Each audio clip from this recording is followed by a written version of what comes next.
На картинката виждаме императрица Теодора, бивша циркова актриса и проститутка.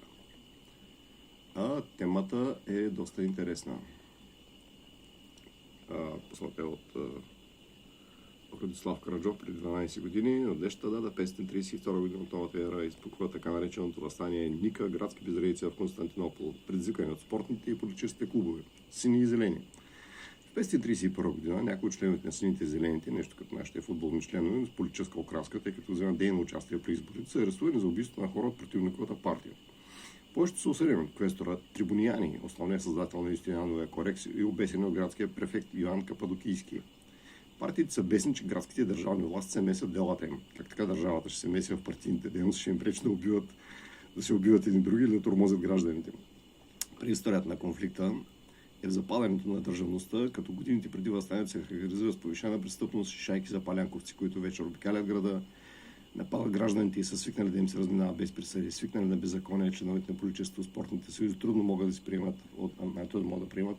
отново появилата се роля на държавата. Последните двама оцелели убийци са измъкнати от затвора от сборен отбор сини и зелени. Обединили се за първи път в историята срещу общия враг. Да, не трябва да забравим, че държавата е нашия общ враг и че нямаме нищо общо с нея.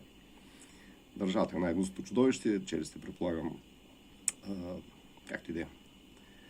Така, оцелелите от бунта се скриват в църквата, оградената префект Йоан Кападокийски, така, после съответно са така, търговски складови пристанища са разграбени, подпалени, нали, Константинопол потъва в пожари и беззаконие.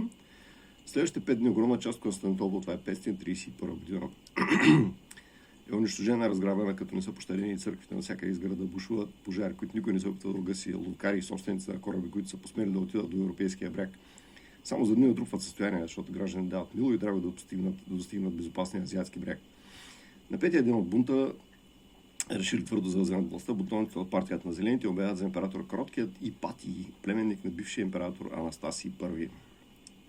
Последния обрек ще няма никакво желание, така, са парализирани и най-накрая, общо взето, как се вършва цялата работа. Дворцовия така, Теодора с нея започнахме, спомняте ли, с бившата църква, актриса и проститутка.